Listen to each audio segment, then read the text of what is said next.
الحمد لله وحده والصلاة والسلام على من لا نبي بعده أما بعد فأعوذ بالله من الشيطان الرجيم بسم الله الرحمن الرحيم ولو قاتلكم الذين كفروا لولوا الأدبار ثم لا يجدون وليا ولا نصيرا سنة الله التي قد خلت من قبل ولن تجد لسنة الله تبديلا وهو الذي كف أيديهم عنكم وأيديكم عنهم ببطن مكة من بعد أن أظفركم عليهم وكان الله بما تعملون بصيرا هم الذين كفروا وصدوكم عن المسجد الحرام والهدي معكوفا أن يبلغ محله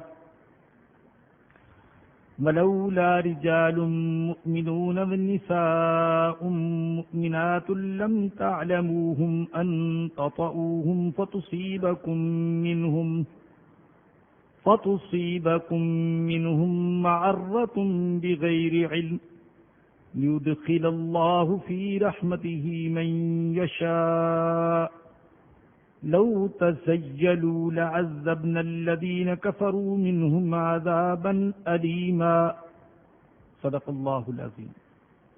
پچھلی دو نشستوں میں سورۃ الفتح کی 29 آیات میں سے 21 آیات زیر درس آ چکی ہیں، ان کی تفسیر اور ترجمہ آپ حضرات کے سامنے بیان کیا جا چکا۔ آج بقیہ آیات کے حوالے سے گفتگو ہوگی، لیکن واقعات کا تسلسل وہی ہے جو سورت کی ابتدا سے چلا آ رہا ہے۔ انا فتحنا لک فتحا مبینا، صلح حدیبیہ کا واقعہ، نبی اکرم صلی اللہ علیہ وسلم کا خواب، صحابہ کی مکہ کی طرف روانگی، قریش کی ہٹ درمی، پھر حدیبیہ کے مقام پر مذاکرات اور صلح نامہ، یہی پس منظر ہے اگلی آیات کا بھی۔ فرمایا کہ وَلَوْ قَاتَلَكُمُ الَّذِينَ كَفَرُوا لَوَلَّوُا الْأَدْبَارَ، اگر تمہارے ساتھ جنگ کرتے کافر لَوَلَّوُا الْأَدْبَارَ تو یقیناً پیٹھ پھیر کر بھاگ جاتے، ثُمَّ لَا يَجِدُونَ وَلِيًّا وَلَا نَصِيرًا، پھر نہ تو اپنے لیے کوئی کارساز پاتے اور نہ ہی کوئی مددگار۔ ویسے تو قریش کے نمائندوں نے حدیبیہ کے مقام پر نبی اکرم صلی اللہ علیہ وسلم کے ساتھ جب صحابہ کرام کی محبت کو دیکھا، ادب اور احترام کو دیکھا، جانثاری کے جذبے کو دیکھا، نظم و نسق کو دیکھا، ترتیب کو دیکھا کہ کیسے یہ لوگ منظم ہو کر رہتے ہیں، ان کی عبادت کو دیکھا، عبادت میں خشوع خضوع کو دیکھا تو وہ متاثر ہو گئے تھے، اور انہوں نے اندازہ کر لیا تھا کہ ہم ان کا مقابلہ نہیں کر سکتے، لیکن اپنی جھوٹی انا کی خاطر وہ الٹی سیدھی باتیں کرتے تھے۔ تو اس لیے اللہ نے فرمایا کہ اگر تمہارے ساتھ یہ کافر جنگ کرتے تو یقیناً پیٹھ پھیر کر بھاگ جاتے، پھر انہیں اپنے لیے نہ تو کوئی کارساز ملتا اور نہ ہی کوئی مددگار۔ سنت اللہ التی قد خلت من قبل، اللہ کے اس قاعدے کے مطابق جو پہلے سے چلا آیا ہے، ولن تجد لسنت اللہ تبدیلا، اور تم کبھی بھی اللہ کے قاعدے کو بدلتا ہوا نہیں پاؤ گے۔ اللہ کا قاعدہ اور اللہ کی سنت یہی ہے کہ جب ایمان والے واقعی ایمان والے ہوں اور اللہ کی تعلیمات کے مطابق تیاری کریں تو یقیناً انہیں فتح حاصل ہوتی ہے۔ آپ جانتے ہیں کہ غزوہ احد میں بظاہر مسلمانوں کو شکست ہوئی تھی، اور قرآن کریم میں شاید غزوہ احد سے زیادہ کسی غزوے کا تفصیل سے بیان نہیں ہوا، اور احد کی شکست کے بعد صحابہ اکرام کو کسی جنگ میں شکست کا سامنا نہیں کرنا پڑا۔ جب انہوں نے اللہ اور اس کے رسول کی تعلیمات کو سامنے رکھا، ایمان بھی مضبوط تھا، ظاہری وسائل و اسباب بھی اپنی طاقت کے مطابق اختیار کیے، تو اللہ نے انہیں شکست کا چہرہ دیکھنے سے بچا لیا۔ وَهُوَ الَّذِي كَفَّ أَيْدِيَهُمْ عَنْكُمْ وَأَيْدِيَكُمْ عَنْهُمْ بِبَطْنِ مَكَّةَ، اور وہی ہے جس نے ان کے ہاتھوں کو تم سے روک دیا اور تمہارے ہاتھوں کو ان سے روک دیا مکہ کی سرحد پر۔ آپ سن چکے خالد بن ولید رضی اللہ تعالی عنہ، انہوں نے نبی اکرم صلی اللہ علیہ وسلم کا راستہ روکنا چاہا، لیکن حضور نے راستہ ہی بدل دیا۔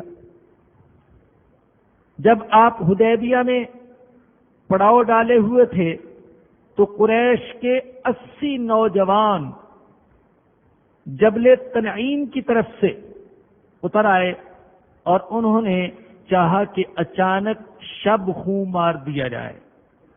مسلمان چکنے تھے، مسلمانوں نے ان کو پکڑ لیا، حضور کی خدمت میں پیش کیا، اور حضور نے ان کو معاف فرما دیا۔ پھر جب سیدنا عثمان بن عفان رضی اللہ تعالیٰ عنہ کی شہادت کی افواہ پھیلی تو مسلمانوں کا خون بڑا گرم تھا، اور وہ چاہتے تھے کہ اب تو جنگ ہونی چاہیے۔ اور جب صلح نامے میں قریش نے ایسی شرطیں لکھوانا چاہیں جو شرطیں اشتعال دلوانے والی تھیں، آپ سن چکے، شرط یہ بھی تھی کہ کوئی مسلمان مرتد ہو جائے، مکہ آ جائے تو مکہ والے اس کو واپس نہیں کریں گے، لیکن اگر کوئی مشرک مسلمان ہو جائے تو مدینہ والے اس کو واپس کرنے کے پابند ہوں گے۔ اسی طریقے سے حضور نے بسم اللہ الرحمن الرحیم لکھوایا تو انہوں نے اس پر بھی اعتراض کیا، چنانچہ بسمک اللہم لکھوایا گیا۔ آپ نے من محمد الرسول اللہ لکھوایا تو اس پر بھی اعتراض، آپ نے فرمایا کہ یہ بھی کاٹ دو، من محمد بن عبد اللہ لکھ دو۔ تو ایسی باتیں جو مسلمانوں کو مشتعل کرنے والی تھی، لیکن اللہ کہتے ہیں کہ میں نے ایسا انتظام کیا کہ ان کے ہاتھوں کو تم تک پہنچنے سے روک دیا اور تمہارے ہاتھوں کو ان کی طرف بڑھنے سے روک دیا، میں نے جنگ نہیں ہونے دی۔ من بعد ان اظفرکم علیہم، بعد اس کے کہ اللہ نے ان کو تمہارے قابو میں کر دیا تھا۔ جیسے یہ 80 جنگجو جو شب خون مارنا چاہتے تھے، ان کو تو باقاعدہ گرفتار کر لیا گیا، ان کے جرم کی سزا تو یہی تھی کہ ان کی گردنیں اڑا دی جاتی، لیکن انہیں معاف کر دیا گیا۔ تو اللہ کہتے ہیں میں نے ہاتھوں کو روک دیا، میں نہیں چاہتا تھا کہ جنگ ہو۔ ادھر دیکھیں بدر کے موقع پر مسلمان جنگ کے لیے نہیں نکلے تھے، ان کے پیش نظر تو ایک تجارتی قافلہ تھا، اس کے ساتھ چھیڑ چھاڑ کے لیے نکلے تھے، لیکن اللہ چاہتا تھا کہ جنگ ہو جائے، لِيُحِقَّ الْحَقَّ وَيُبْطِلَ الْبَاطِلَ، تاکہ اللہ حق کو ثابت کر دے اور باطل کو زائل کر دے، وَيَقْطَعَ دَابِرَ الْكَافِرِينَ، اور اللہ کافروں کی جڑ کاٹ دے۔ اللہ چاہتا تھا کہ لڑائی ہو جائے، اور ہوا وہی جو اللہ چاہتا تھا۔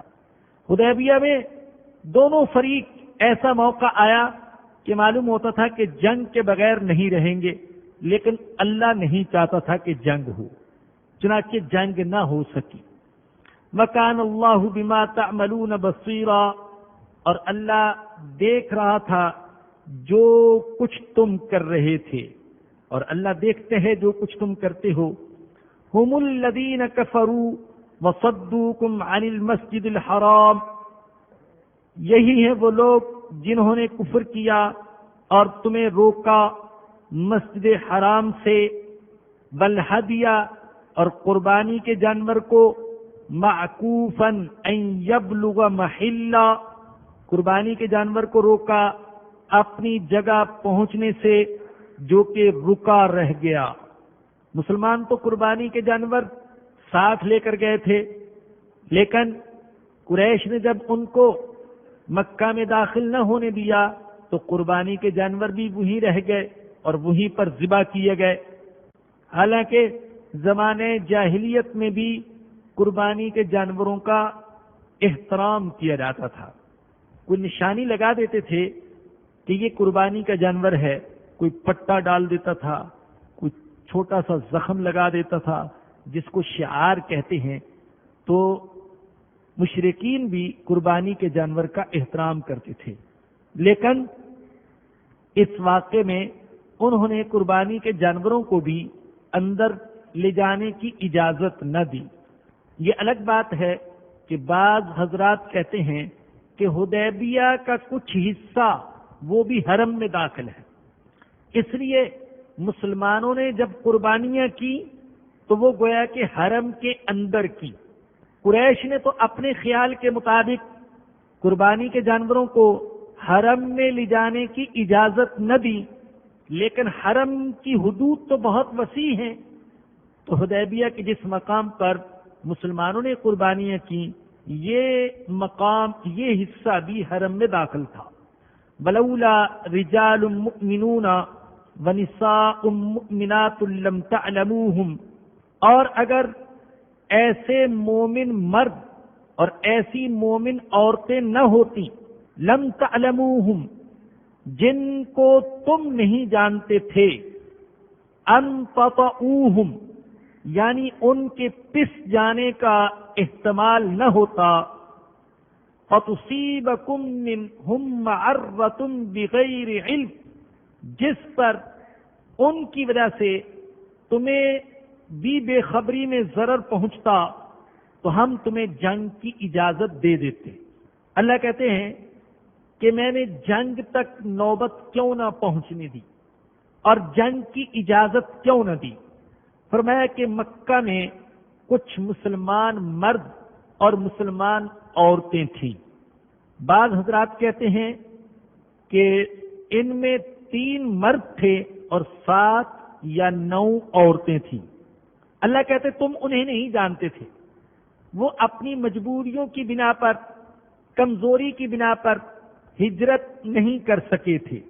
اگر جنگ کی نوبت آ جاتی تو تم مشرکین کے ساتھ ہو سکتا ہے کہ ان کے خون سے بھی ہاتھ رنگ لیتے، جس کی وجہ سے یہ مشرکین تمہیں تانے دیتے کہ دیکھو انہوں نے اپنے مسلمان بھائیوں کو بھی نہ بخشا.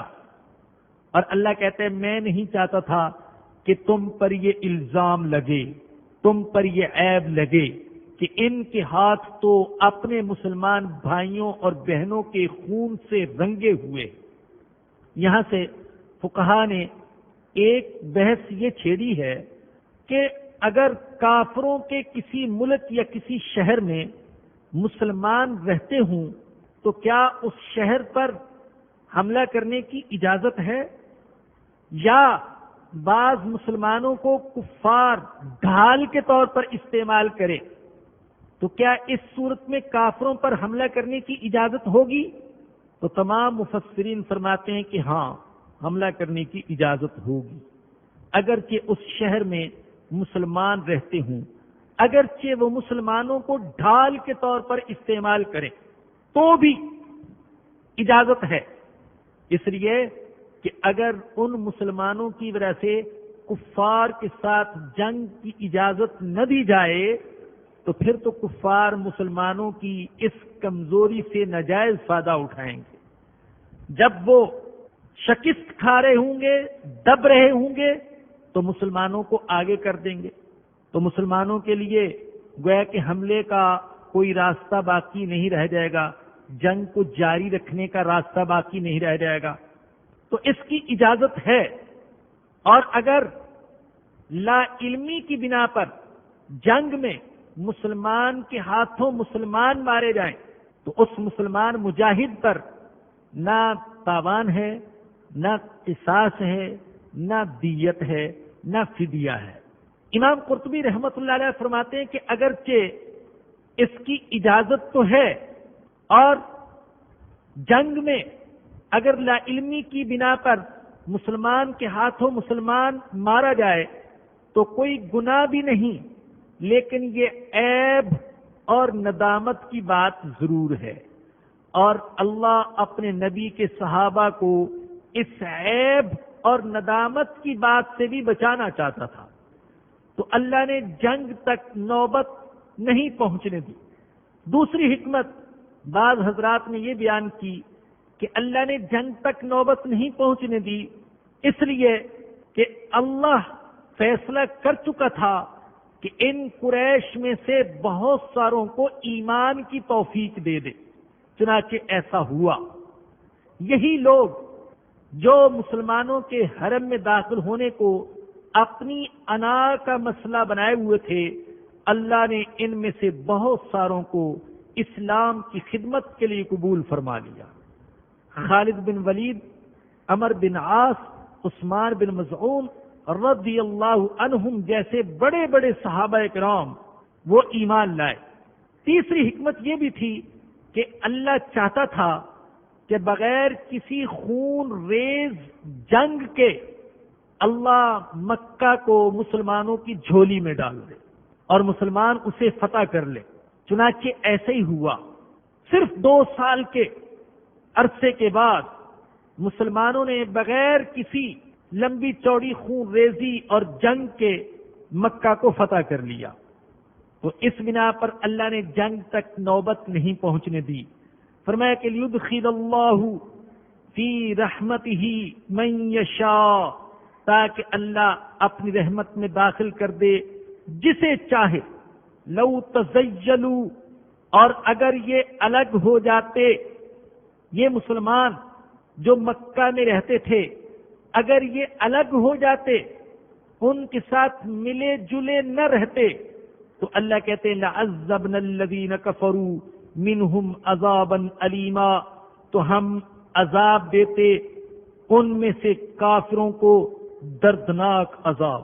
إِذْ جَعَلَ الَّذِينَ كَفَرُوا فِي قُلُوبِهِمُ الْحَمِيَّةَ حَمِيَّةَ الْجَاهِلِيَّةِ، جبکہ ان کافروں نے اپنے دلوں میں حمیت کو جگہ دی، اور حمیت بھی جاہلیت والی۔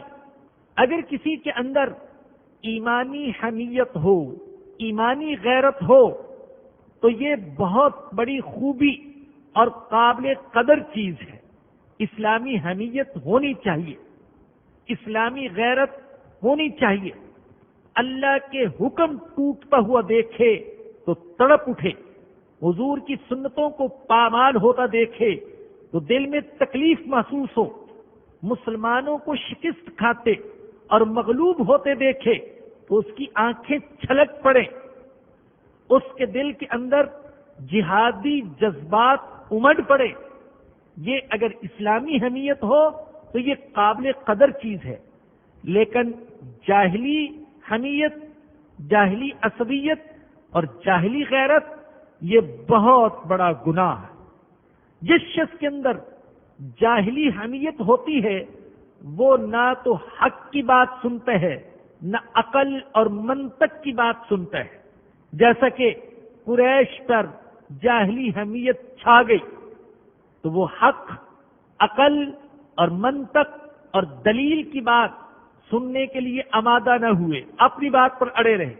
بار بار ان سے کہا گیا ارے لڑائی مقصود نہیں ہے، جنگ کرنے کے لیے نہیں آئے، ہم نہتے ہیں، صرف عمرہ کرنے کے لیے آئے ہیں، لیکن انہوں نے مسلمانوں کو عمرہ کرنے کی اجازت نہ دی۔ تو اللہ کہتے ان پر جاہلیت والی حمیت چھا گئی۔ فَأَنزَلَ اللَّهُ سَكِينَتَهُ عَلَى رَسُولِهِ وَعَلَى الْمُؤْمِنِينَ، ایک طرف کافروں کو تو جاہلی حمیت نے اپنے قابو میں لیا ہوا تھا، اور دوسری طرف اللہ کہتے ہیں ہم نے اپنا سکینہ، ہم نے اپنا اطمینان وہ نازل کر دیا اپنے رسول پر اور ایمان والوں پر۔ ان کو اللہ نے ایمان اور سکون عطا کر دیا۔ بعض مسلمان وقتی طور پر مضطرب ضرور ہوئے، اور میں کہتا ہوں یہ مضطرب ہونا یہ بھی ایمانی حمیت کا تقاضا تھا۔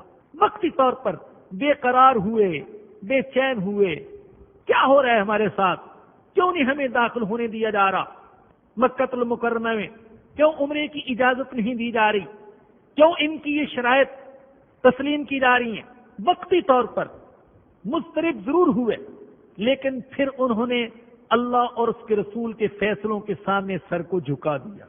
تو اللہ کہتے ہیں ہم نے اپنا سکینہ نازل کیا اپنے رسول پر اور ایمان والوں پر، وَأَلْزَمَهُمْ كَلِمَةَ التَّقْوَى، اور اللہ نے انہیں تقوی کی بات پر جمائے رکھا۔ تقوی کیا ہے؟ تقوی کا کلمہ کیا ہے؟ کلمہ توحید، کلمہ شہادت لا الہ الا اللہ محمد الرسول اللہ، یہ ہے کلمہ تقوی، کلمہ توحید۔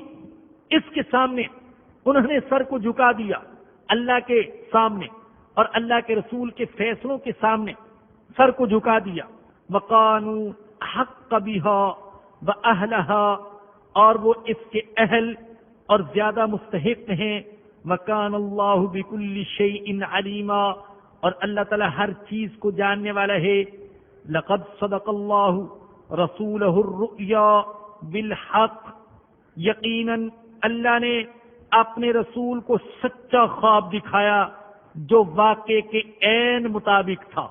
وہ خواب جھوٹا نہیں تھا، وہ خواب سچا تھا جو اللہ نے اپنے نبی کو دکھایا تھا، اور وہ خواب پورا ہو کر رہا۔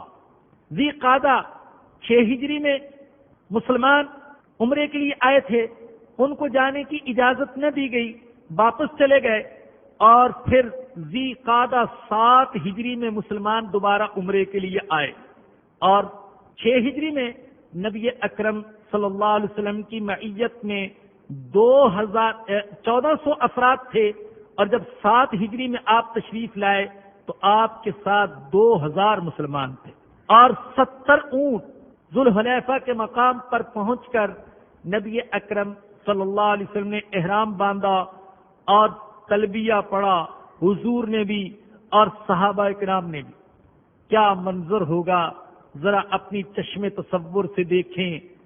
2000 قدوسیوں کا مجمع، جن میں حضرت ابو بکر، حضرت عمر، حضرت عثمان، حضرت علی رضوان علیہم اجمعین جیسے عظیم لوگ، اور قائد حضرت محمد الرسول اللہ صلی اللہ علیہ وسلم، چاند ستاروں کا جھرمٹ، نور کی بارش اور رحمت کی چھاؤں، لبیک اللہم لبیک کی آوازیں، پہاڑیاں اور وادیاں اس نعرے سے گونج رہی تھی، لبیک اللہم لبیک لا شریک لک لبیک، تیرا کوئی شریک نہیں، ان الحمد والنعمت لک والملک لا شریک لک، حمد بھی تیرے لیے، نعمتیں بھی تیری، اور بادشاہی بھی تیری۔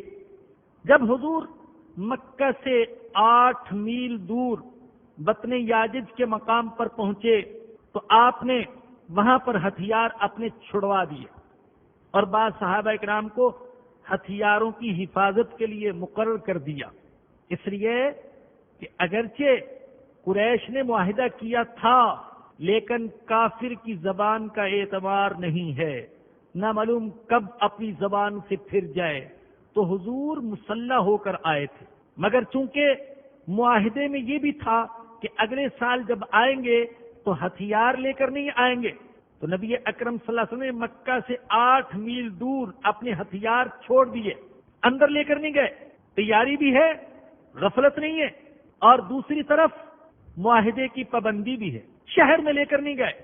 چنانچہ بعض کتابوں میں ہے کہ جب قریش کو پتہ چلا کہ مسلمان مسلح ہو کر آ رہے ہیں وہ بھی جاسوسی کر رہے تھے، پل پل کی خبر لے رہے تھے، تو ڈر گئے، پریشان ہو گئے کہ شاید حضور کا ارادہ جنگ کرنے کا ہے۔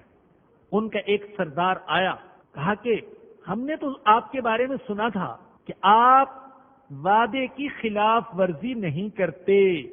مسلمانوں، یہ کافروں کی گواہی تھی کہ مسلمان اور مسلمانوں کا نبی وعدے کی خلاف ورزی نہیں کرتا، وہ مسلمان بدعہد نہیں ہوتے، یہ کافروں کا یقین تھا اور ان کی گواہی تھی۔ آج ہماری زبانیں کیا ہوں، ہمارے وعدے کیا، ہم کس طریقے سے ان کو پامال کرتے؟ تو کہنے لگا کہ ہم نے سنا تھا کہ آپ وعدے کی خلاف ورزی نہیں کرتے۔ آپ نے فرمایا میں نے کیا خلاف ورزی کی ہے؟ اس نے عرض کیا کہ یہ ہتھیار کس لیے لے کر آئے؟ آپ نے فرمایا کہ تمہارے یہاں آنے سے پہلے ہی میں ہتھیار دوسری جگہ بھیج چکا ہوں، مکہ میں ہتھیاروں کے ساتھ نہیں آؤں گا۔ چنانچہ حضور اکرم صلی اللہ علیہ وسلم مکہ میں غیر مسلح داخل ہوئے، لیکن یاد رکھیں کہ تلواریں صحابہ کرام کے گلے میں لٹک رہی تھیں، تلوار کی اجازت تھی۔ دوسرے ہتھیار وادی یاجج کے مقام پر بھیج دیے گئے، تلواریں گلے میں لٹک رہی تھیں۔ دار الندوہ کے مقام سے جب صحابہ گزرنے لگے تو نبی اکرم صلی اللہ علیہ وسلم نے ان کو حکم دیا صفیں باندھ کر نظم و ضبط سے چلو۔ حضرت عبداللہ بن رواحہ رضی اللہ تعالی عنہ دربار نبوت کے مشہور شاعر، حضور کی اونٹنی قصوہ کی مہار تھامے ہوئے تھے، اور یوں صفوں کے ساتھ، صفوں کی ترتیب کے ساتھ، ایک نظم و ضبط کے ساتھ مسلمان حرم میں داخل ہوئے۔ بعض کفار نے خیمے گوئیاں کی، مسلمانوں کی تواضع کو دیکھ کر اور آہستہ آہستہ قدم اٹھانے کو دیکھ کر کہ معلوم ہوتا ہے یثرب کی آب و ہوا نے ان کو کمزور کر دیا۔ نبی اکرم صلی اللہ علیہ وسلم نے مسلمانوں کو حکم دیا جب طواف کرو تو طواف کے پہلے 3 چکروں میں رمل کرو۔ آپ جانتے ہیں رمل کیا ہے؟ پہلوانوں کی طرح اکڑ اکڑ کر چلنا، کندھے اچکا اچکا کر چلنا، تیزی سے چلنا۔ چنانچہ صحابہ کرام اسی طریقے سے طواف کرنے لگے، رمل کرتے ہوئے۔ اللہ کو یہ ادا اتنی پسند آئی کہ اللہ نے قیامت تک آنے والے مسلمانوں کو حکم دے دیا کہ تم بھی جب طواف کرنے لگو تو میرے نبی کے صحابہ کی طرح طواف کے پہلے 3 چکروں میں رمل کیا کرو، اکڑ اکڑ کر چلا کرو۔ حالانکہ اب نہ وہاں قریش، نہ مشرکین، نہ تانے دینے والے، لیکن اب بھی مسلمان اسی طریقے سے طواف کرتے ہیں۔ اکثر مشرکین تو وہ تھے جو پہاڑوں پر چلے گئے تھے، اور بہت سے حضرات نے لکھا ہے کہ اس لیے پہاڑوں پر چلے گئے تھے کہ کہتے تھے کہ ہم محمد صلی اللہ علیہ وسلم کا چہرہ بھی دیکھنا گوارا نہیں کرتے۔ اللہ اکبر! انہیں کیا خبر تھی کہ آج جو چہرہ دنیا میں انہیں سب سے زیادہ قابل نفرت محسوس ہوتا ہے، ایک وقت آئے گا کہ یہ چہرہ انہیں دنیا میں سب سے زیادہ محبوب محسوس ہوگا۔ چنانچہ ایسا ہوا۔ کئی صحابہ جو ایمان لائے تو انہوں نے عرض کیا یا رسول اللہ، ایمان لانے سے قبل میری نظر میں آپ کے چہرے سے زیادہ قابل نفرت چہرہ کوئی نہیں تھا، معاذ اللہ، لیکن آج آپ کے چہرے سے زیادہ کوئی محبوب چہرہ میری نظر میں نہیں۔ تو اللہ فرماتے ہیں لقد صدق اللہ رسولہ الرؤیا بالحق، یقیناً اللہ نے اپنے رسول کو سچا خواب دکھایا جو واقعے کے عین مطابق تھا۔ وہ خواب کیا تھا؟ لَتَدْخُلُنَّ الْمَسْجِدَ الْحَرَامَ، تم مسجد حرام میں داخل ہوگے، انشاء اللہ آمینین، اگر اللہ نے چاہا، امن و امان کے ساتھ، محلقین رؤوسکم، کوئی اپنے سروں کو منڈواتا ہوگا، ومقصرین، اور کوئی ترشواتا ہوگا، کوئی مونڈتا ہوگا، کوئی بال چھوٹے کرتا ہوگا۔ مونڈنے کی فضیلت زیادہ ہے۔ حدیث میں آتا ہے، بخاری اور مسلم کی روایت ہے، رسول اللہ صلی اللہ علیہ وسلم نے دعا فرمائی، رحم اللہ المحلقین، اللہ سر مونڈنے والوں پر رحم فرمائے۔ صحابہ نے عرض کیا یا رسول اللہ، بل مقصرین، چھوٹا رحم اللہ المحلقین، پھر عرض کیا گیا بل مقصرین یا رسول اللہ، آپ نے پھر یہی فرمایا رحم اللہ المحلقین، صحابہ نے پھر عرض کیا بل مقصرین یا رسول اللہ، تو حضور نے چوتھی بار یہ فرمایا ورحم اللہ المقصرین، اللہ بال ترشوانے والوں پر بھی رحم فرمائے۔ لا تخافون، تم اس طریقے سے مسجد حرام میں داخل ہوگے کہ تمہارے دل میں کسی کا خوف نہیں ہوگا اللہ کے علاوہ۔ فعلم ما لم تعلموا، اللہ نے جان لیا، اللہ جانتا تھا جو تم نہیں جانتے تھے۔ تم تو جنگ پر تلے ہوئے تھے حدیبیہ میں، لیکن اللہ جانتا تھا کہ تمہیں جنگ سے روکنے میں مصلحت کیا ہے۔ فجعل من دون ذلك فتحا قریبا، اس لیے وہ خواب پورا ہونے سے پہلے اس نے تمہیں یہ قریبی فتح عطا فرما دی۔ حرم میں داخل ہونے سے پہلے اور عمرہ کرنے سے پہلے اللہ نے خیبر کو فتح فرما دیا۔ هو الذی ارسل رسولہ بالہدی، وہی ہے جس نے اپنے رسول کو بھیجا ہدایت دے کر، بدین الحق، اور سچا دین دے کر، لیظہرہ علی الدین کلی، تاکہ اللہ اس دین کو سارے دینوں پر غالب کر دے۔ چنانچہ یہ جو اللہ نے فرمایا تھا اس کی بہت ساری تکمیل تو صرف 50 سال کے عرصے میں ہو گئی، ابھی آدھی صدی نہیں گزرنے پائی تھی کہ اللہ نے صرف جزیرت العرب ہی کو اسلام کی جھولی میں نہ ڈالا، بلکہ مسلمانوں نے کسرا کو بھی فتح کر لیا۔ کسرا کی پوری مملکت، کیسر کی مملکت کا بڑا حصہ، ہند اور چین تک، ایشیا اور انڈونیشیا تک اسلام کی روشنی پہنچ گئی اور دین اسلام دوسرے دینوں پر غالب آ گیا۔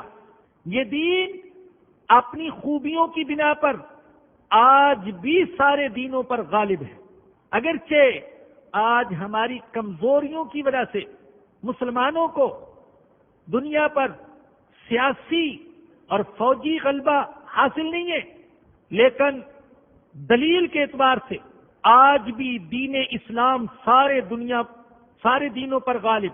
کوئی دین ایسا نہیں جو انسان کے سارے مسائل کو حل کر سکے، کوئی دین ایسا نہیں جس کے اندر یہ تاثیر ہو کہ وہ ساری انسانیت کو متاثر کر سکے۔ یہ تاثیر اللہ نے صرف دین اسلام میں رکھی ہے۔ یہودیت ایک نسلی دین ہے، نسلی دین ایک نسل تک محدود ہے، چنانچہ یہودی دنیا میں دن بدن خود بخود کم ہو رہے ہیں، خود بخود۔ آپ دیکھیں فلسطینیوں کو کتنی بے دردی سے سال ہر سال سے شہید کیا جا رہا ہے، لیکن آج بھی فلسطینی زیادہ ہیں، حالانکہ اسرائیل میں پوری دنیا سے یہودیوں کو اکٹھا کر دیا گیا ہے، لیکن پھر بھی مسلمانوں کی تعداد زیادہ۔ یہودیت ایک نسلی دین، عیسائیت ایسا دین جس کے عقائد سمجھ میں آنے والے نہیں۔ ہندو مذہب کو دیکھیں تو لاکھوں بتوں کی عبادت، پھر تورات، انجیل، رامائن وغیرہ کو دیکھیں، ان کے اندر وہ جدت اور تازگی نہیں کہ ہر دور کے انسان کی عقل کو مطمئن کر سکے۔ یہ جدت اور تازگی قرآن میں ہے، اور یہ جامعیت اور کاملیت اسلام میں ہے۔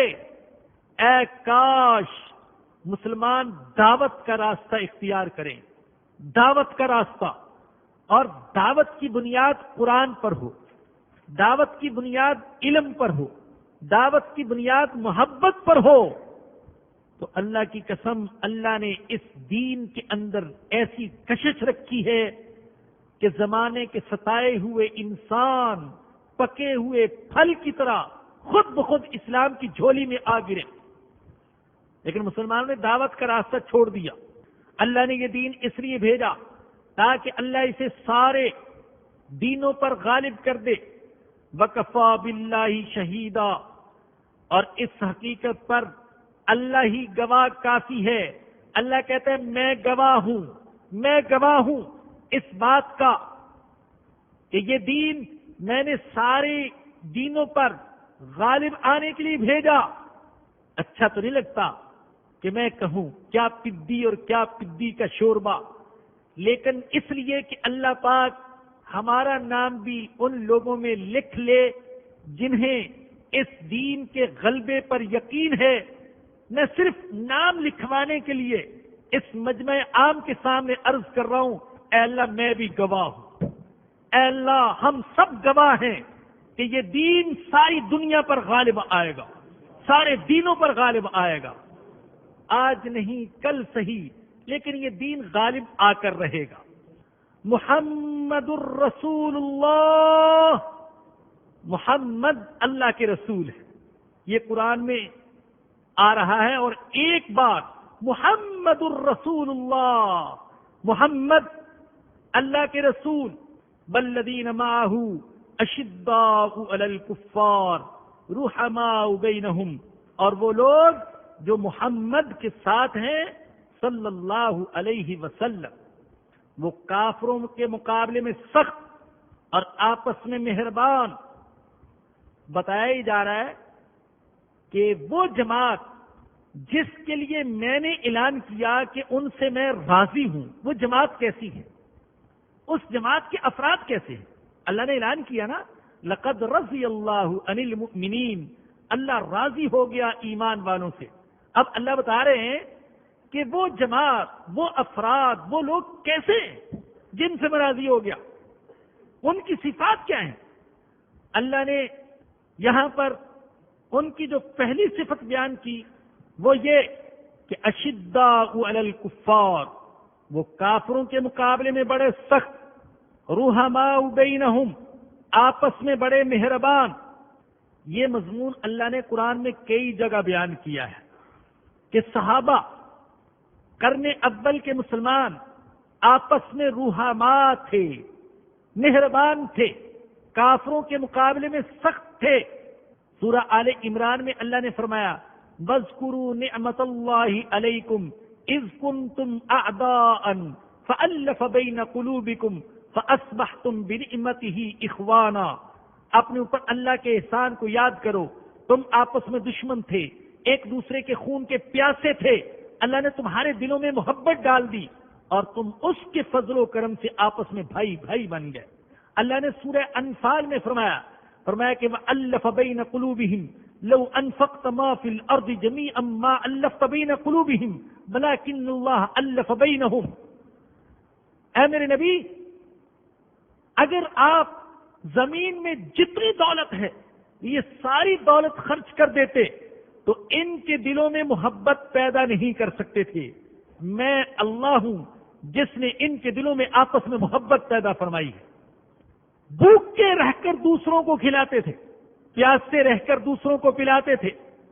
یہاں یہ عرض کرنا چاہتا ہوں، بعض حضرات ایسے تاریخی واقعات جن سے ثابت ہوتا ہے کہ صحابہ کرام معاذ اللہ آپس میں مہربان نہیں تھے، وہ بڑے زور شور سے بیان کرتے ہیں اور ثابت کرنا چاہتے ہیں کہ صحابہ آپس میں محبت نہیں کرتے تھے، معاذ اللہ وہ تو نفرت کرتے تھے، وہ ایک دوسرے سے بغض اور عداوت رکھتے تھے۔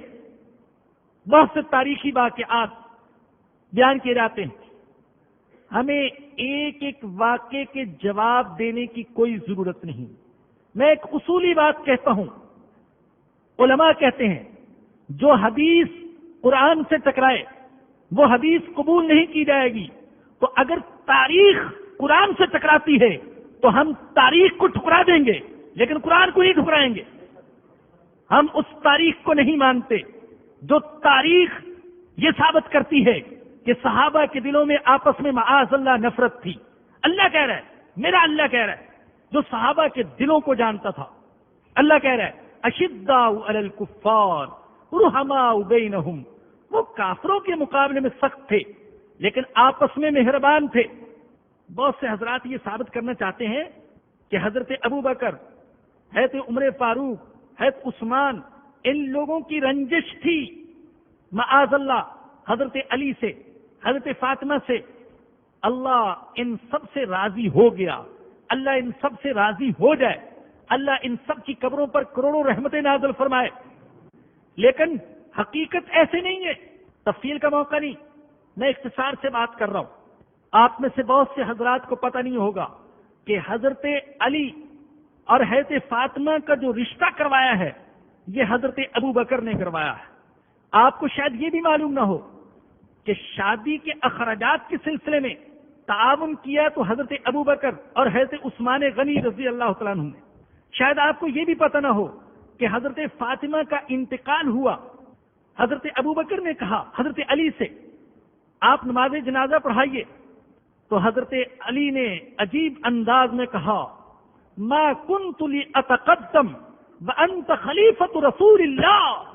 جہاں رسول اللہ کا خلیفہ موجود ہو وہاں علی آگے کیسے بڑھ سکتا ہے؟ چنانچہ حضرت علی آگے، حضرت ابو بکر آگے بڑھے اور انہوں نے حضرت فاطمہ کا جنازہ پڑھایا. حضرت ابو بکر صدیق خلیفہ بنے تو حضرت علی نے قدم قدم پر تعاون کیا، فتاوی کے جواب دیتے رہے.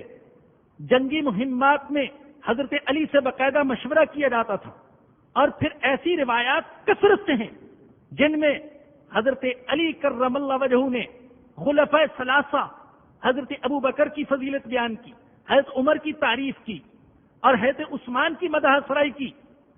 معاذ اللہ، معاذ اللہ، میرا ضمیر گوارا نہیں کرتا کہ میں یہ لفظ استعمال کروں، لیکن میں حقیقت کو کھولنے کے لیے یہ کہہ رہا ہوں. معاذ اللہ، کیا حضرت علی خوشامد کر رہے تھے، چاپلوسی کر رہے تھے، تقیہ کر رہے تھے؟ نہیں، وہ دل سے تعریف کر رہے تھے خلفائے ثلاثہ کی. اور آپ کو تو صرف حضرت علی کے دو ہی بیٹوں کے نام آتے ہیں، حضرت حسین، حضرت حسن رضی اللہ عنہما. ہماری جانیں ان کے قدموں کی خاک پر قربان. ہم ان کی محبت کو بھی ایمان کا تقاضا سمجھتے ہیں. لیکن جان لیجئے کہ حضرت علی کی تو بہت ساری اولادیں تھیں اور بہت سارے بیٹے تھے. حضرت علی نے اپنے بیٹوں کے نام رکھے ابو بکر، عمر، عثمان. حضرت حسن نے اپنے بیٹوں کے نام رکھے ابو بکر، عمر، عثمان. حضرت حسین کے بیٹے امام زین العابدین، انہوں نے اپنے بیٹے کا نام رکھا عمر. کبھی ایسے کا نام بھی اپنی اولاد کا رکھا جاتا ہے جس سے دشمنی ہو؟ آپ کو اگر کسی شخص سے دشمنی ہے تو آپ کبھی بھی اس کا نام اپنی اولاد پر چسپاں نہیں کریں گے. وہ جو نام رکھتے تھے تو محبت کی وجہ سے، انہیں محبت تھی حضرت ابو بکر سے، حضرت عمر سے، حضرت عثمان سے. اللہ ہم سب سے راضی ہو جائے. سب سے بڑی بات اللہ کہہ رہا ہے اشداء علی الکفار، وہ کافروں کے مقابلے میں بڑے سخت. رحماء بینہم، آپس میں بڑے مہربان.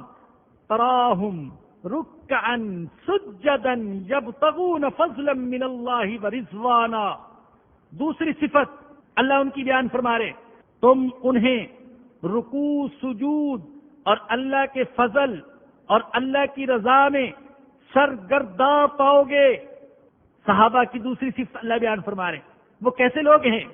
رکوع میں ہیں، سجدوں میں ہیں، اللہ کے فضل اور اللہ کی رضا کی تلاش میں مارے مارے پھر رہے ہیں. ہر وہ کام کرنے کے لیے آمادہ جس سے اللہ راضی ہو جائے، جس سے اللہ کا فضل حاصل ہو جائے. اس لیے کہ ورضوان من اللہ اکبر، اللہ کی رضا سب سے بڑی چیز ہے، تو وہ اس کی تلاش میں. تیسری علامت سیماہم فی وجوہہم من اثر السجود، ان کی نشانی یہ ہے کہ ان کے چہروں پر سجود کے اثرات ہوتے ہیں. سجود کے اثرات، یہ سجود کے اثرات کیا ہیں؟ بہت سے حضرات سمجھتے ہیں کہ سجدے کرنے کی وجہ سے ماتھے پر جو نشان پڑ جاتا ہے یہ مراد ہے، لیکن نہیں، یاد رکھیے یہ مراد نہیں ہے. یہ تو نشان کوئی بھی ڈال سکتا ہے. مجھے اچھی طرح یاد ہے بچپن میں جب یہ سنا ہم نے، ہمارے ساتھیوں نے، کہ بھائی جن کے ماتھے پر سجدے کا نشان ہوگا وہ تو سیدھے جنت میں جائیں گے. تو کئی ساتھی ایسے تھے، بچے تھے چھوٹے، لیکن مجھے یاد ہے کہ وہ سیمنٹ کے فرش پر اپنا ماتھا رگڑا کرتے تھے کہ نشان پڑ جائے، ہم بھی جنتی بن جائیں. بچپنا تھا، لیکن بعد میں جب پڑھا تو پتہ چلا کہ یہ مراد نہیں ہے، بلکہ اللہ کہتے جو عبادت کرنے والے ہیں، جو سجدے کرنے والے ہیں، چاہے وہ راتوں کو چھپ چھپ کر عبادت کریں، کوئی انسانی آنکھ انہیں نہ دیکھے، اللہ کہتے ہیں عبادت کی وجہ سے ان کے چہرے پر ایسا نور، ایسا وقار، ایسی سکینت میں طاری کر دیتا ہوں کہ دیکھنے والا فوراً سمجھ جاتا ہے کہ یہ اللہ کے سامنے رونے والے کا چہرہ ہے، اگرچہ اسے کسی نے نہ دیکھا ہو. بعض سلف سے یہ منقول ہے، وہ فرماتے ہیں ان للحسنۃ نورا فی القلب وضیاء فی الوجہ وسعۃ فی الرزق ومحبۃ فی قلوب الناس. اللہ اکبر. نیکی اور عبادت کی وجہ سے دل میں نور پیدا ہوتا ہے، چہرے پر روشنی، وقار، تواضع، ابدیت کا اثر پیدا ہوتا ہے، رزق میں وسعت آتی ہے، اور لوگوں کے دلوں میں اللہ محبت ڈال دیتے ہیں. اللہ لوگوں کے دلوں میں محبت ڈال دیتے ہیں، حالانکہ اسے کسی نے عبادت کرتے ہوئے نہیں دیکھا، لیکن عبادت کرنے والے کے چہرے کو دیکھ کر جس کا دل صاف ہوتا ہے، اس کا دل گواہی دیتا ہے کہ یہ شخص لگتا ہے کہ رات کے اندھیرے میں چھپ چھپ کر اللہ کے سامنے روتا ہے، یہ اللہ کی عبادت کرتا ہے.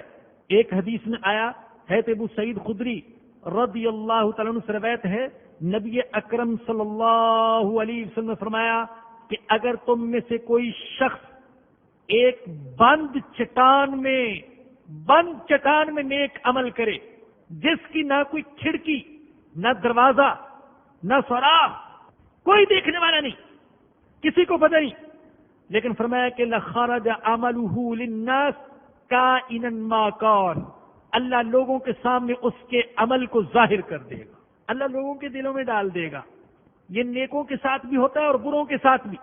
بعض چھپ چھپ کر برائی کرنے والے، لیکن بعض ان لوگوں کے دلوں میں اللہ، جن کے دلوں میں اللہ نے نور بصیرت پیدا کیا، ان کو اللہ بتا دیتا ہے کہ یہ شخص چھپ چھپ کر گناہ کرنے والا ہے.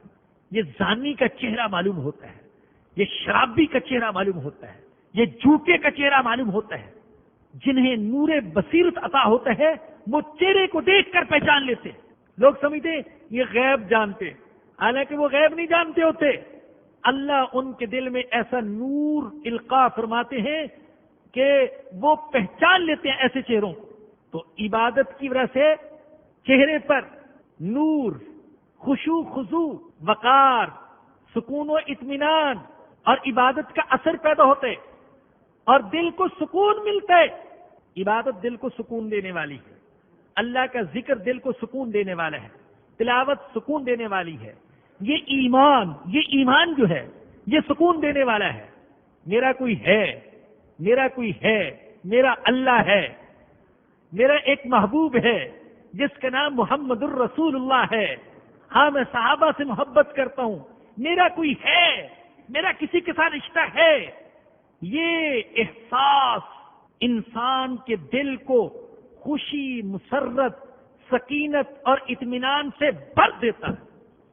اور جسے یہ احساس نہیں ہوتا وہ اضطراب کا شکار رہتا ہے. سارے وسائل مہیا لیکن اضطراب کا شکار. میں نے ابھی یہ اسی جمعرات کے اخبار میں دیکھا، معتبر مستند رپورٹ امریکہ کے حوالے سے، کہ اس وقت امریکہ میں ہر 5واں شخص نفسیاتی اور دماغی بیماری میں مبتلا. وسائل کی کثرت، عیاشی کی بہتات، شراب، عورت، یہ ساری چیزیں پانی اور ہوا کی طرح عام، کوئی رکاوٹ نہیں. لیکن اس کے باوجود ہر 5واں شخص نفسیاتی اور دماغی امراض میں مبتلا. اور ایک سروے جو کیا گیا 88 سے لے کر 2001 تک، اس سروے کے مطابق امریکہ میں خودکشی میں 300% اضافہ ہوا. خودکشی کی شرح میں 300% اضافہ. یہ جو جنگی سورما ہے، فوجی، عراق اور افغانستان میں مسلمانوں کا خون بہا رہے، آپ نے پڑھا ہوگا اخبارات میں، یہ شائع ہو چکا، ان فوجیوں کو ساری سہولتیں مہیا، عورتیں تک، شرابیں تک، تنخواہیں بہت بڑی بڑی، عیاشی کے سارے سامان، لیکن ان میں سے 12,000 فوجیوں کو ڈیوٹی سے فارغ کیا جا چکا، دماغی امراض کا شکار ہونے کی وجہ سے۔ خلا ہے، خلا۔ جب دل خالی ہوگا ایمان سے، دماغ خالی ہوگا ایمان سے، تو یاد رکھیے کہ پھر دماغی امراض قبضہ کر لیں گے۔ یہ ایمان دل کے خلا کو بھرتا ہے، یہ ایمان، یہ عبادت سکون عطا کرتی ہے۔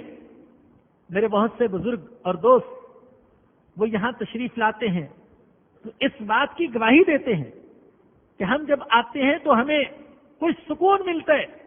میں ان سے گزارش کر رہا ہوں، ارے ہمارا بیان نہیں سننا چاہتے تو کم از کم سکون تو چاہتے ہو۔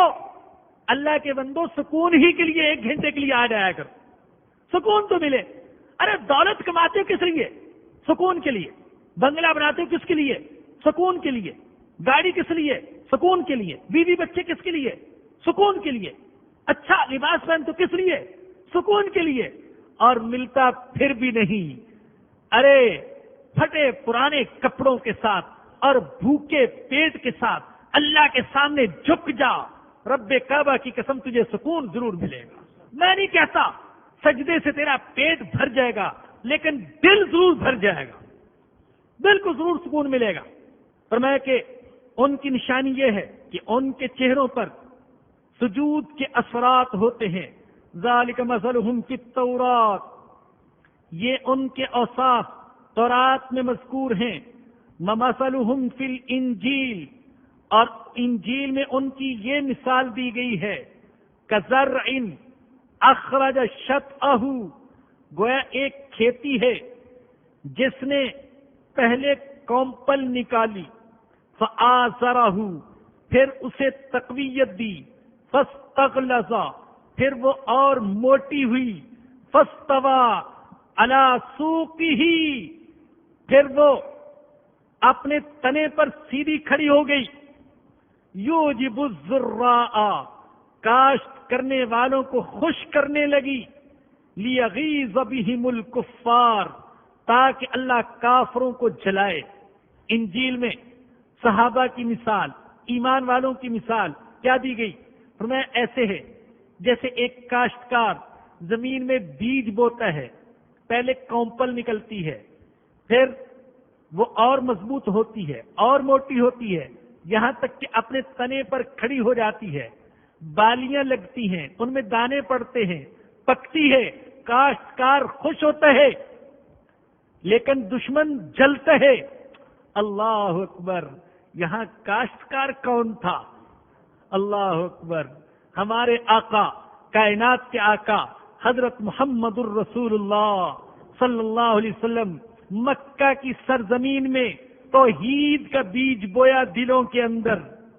1-2 تھے جن کے دلوں میں ایمان کا بیج بویا، خوش قسمت تھے، حضرت ابو بکر، حضرت علی، حضرت زید بن حارثہ، دلوں میں ایمان کا بیج بویا، توحید کا کلمہ سکھایا، توحید کا نعرہ لگایا، اکا دکا تھے، چھپ چھپ کر نماز پڑھتے تھے۔ آپ دیکھیں 14 سال کی محنت کے بعد بدر میں حضور جاتے ہیں تو کل 313 ہیں، اور جب دنیا سے تشریف لے جا رہے تھے تو لاکھوں اسلام کے جھنڈے کے نیچے آ چکے تھے۔ زندگی کی آخری شب تھی، آپ حجرہ مبارکہ میں، باہر نکلنے کی طاقت نہ تھی، امامت کرانے کی سقت نہ تھی۔ خلیفۃ الرسول سیدنا ابو بکر صدیق مصلی پر تھے، حضور نے کھڑکی کھولی، صحابہ کی صفوں کو دیکھا، حضور کے چہرے پر تبسم پھیل گیا۔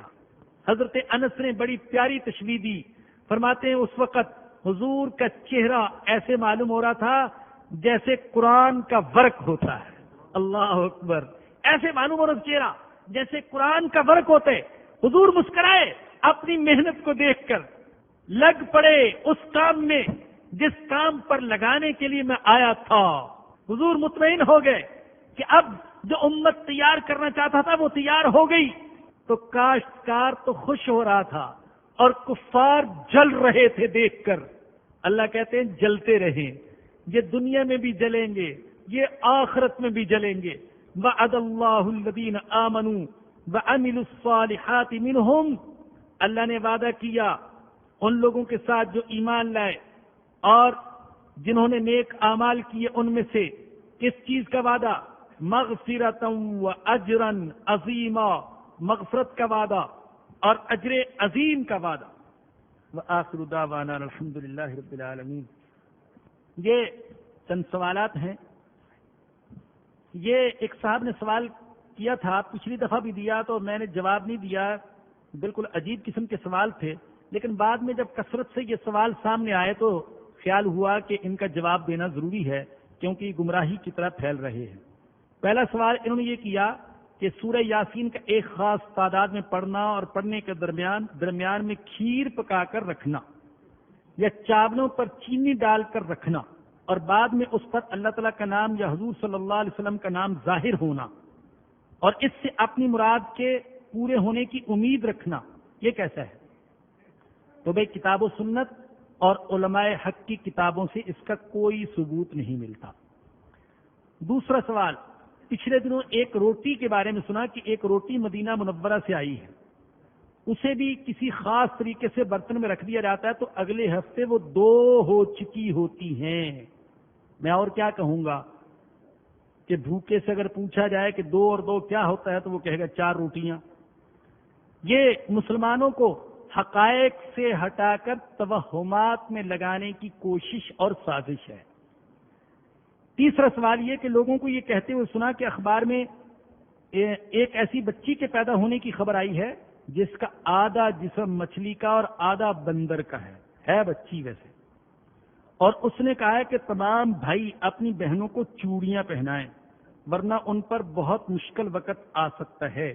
اس پر لوگوں کو عمل کرتے ہوئے بھی پایا گیا ہے۔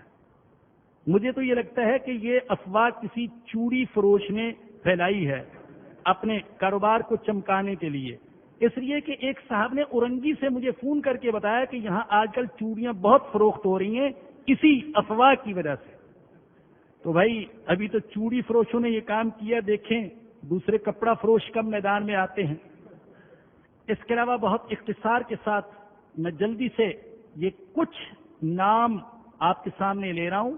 یہ ہمارے وہ ساتھی ہیں جو پوری دنیا سے درس قرآن سنتے ہیں، دعاؤں کی درخواست کرتے ہیں، آپ کی محبت چاہتے ہیں اور آپ سے محبت کرتے ہیں۔ نام تو سینکڑوں ہیں، ہم ان سب کا شکریہ ادا کرتے ہیں اور ان کے لیے دعا گو ہیں، اور پاکستان سے بے شمار نام ہیں، لیکن چند ساتھی حوصلہ افزائی کے لیے ان کے نام لے رہا ہوں۔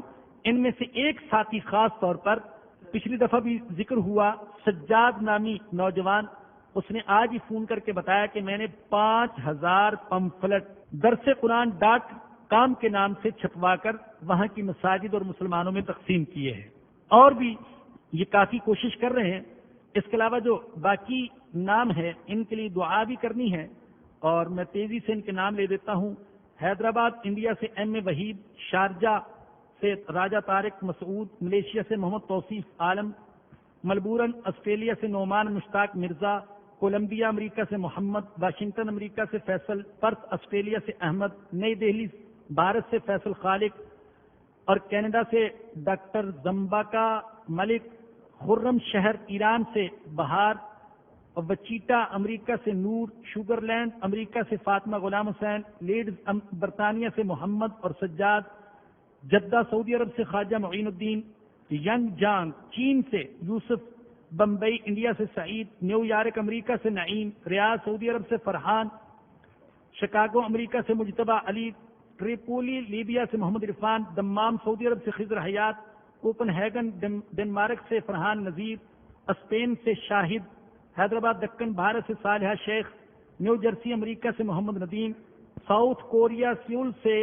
افضال اکبر، کوریا سے محمد جاوید، چابہار ایران سے اسماعیل، ساؤتھ کوریا سے محمد لقمان، العین سے طاہرہ، سڈنی آسٹریلیا سے شیرین، کٹمنڈو نیپال سے رمضان علی میاں، اسلامیہ کویت سے محمد عمران، ہائیڈ پارک لیڈ سے ہمیرا، ساؤتھ کوریا سے ڈاکٹر شیر بہادر کاجان سے سمیرا، جاپان ناہوہا سے رفت عباسی بمبئی انڈیا سے، ویو جیکا پیرس فرانس سے عثمان خلیل، اور راس الخیمہ عرب سے ڈاکٹر محمد شمیم، اور ایران سے مختیر، اب بعض نام پڑھے بھی نہیں جاتے، بہرحال یہ بھی ہیں۔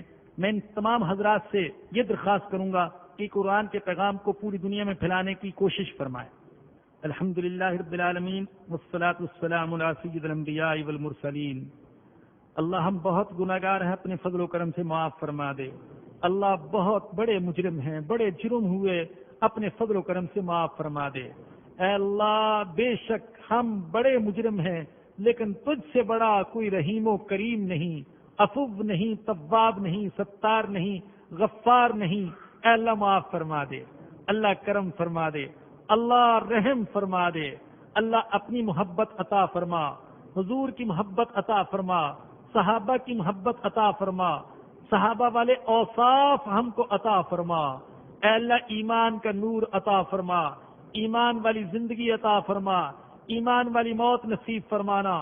یا اللہ یہ جن حضرات و خواتین کے نام لیے گئے، اے اللہ انہیں اور ان جیسے ساری دنیا کے دوسرے مسلمانوں کو اے اللہ دنیا کی بھلائیاں عطا فرما، اے اللہ دین و دنیا کی کامیابیاں عطا فرما، اپنی رضا کا جذبہ عطا فرما، ایمان والی زندگی عطا فرما، ایمان والی موت نصیب فرمانا۔ اے اللہ ان کے جائز مسائل کو حل فرما، یا اللہ ہم سب کی پریشانیوں کو دور فرما۔ ربنا آتنا فی الدنیا حسنۃ وفی الآخرۃ حسنۃ وقنا عذاب النار۔ ربنا تقبل منا انک انت السمیع العلیم وتب علینا انک انت التواب الرحیم۔ صلی اللہ تعالی علی رسولہ وخیر خلقہ سیدنا و مولانا محمد وآلہ وصحبہ واہل بیتہ اجمعین، آمین برحمتک یا ارحم الراحمین۔ درسقرآن.com آپ کے لیے پیش کرتا ہے تفسیر قرآن مولانا اسلم شیخ پوری صاحب کی آواز میں۔ اور اللہ کہتے ہیں یاد کرنے کے لیے آسان، پڑھنے کے لیے آسان، اور سمجھنے کے لیے آسان۔ اس کے علاوہ اس مقبول ویب سائٹ پر آپ سنیے معروف عالم دین کے اصلاحی بیانات۔ تو اسلام کا نظریہ یہ ہے انا للہ و انا الیہ راجعون۔ ہم دو نعت بچوں کے لیے اصلاحی کہانیاں اور بہت کچھ۔ محمد کا روزہ قریب آ رہا ہے، بلندی بھی اپنا نصیب آ رہا ہے۔ www.darsequran.com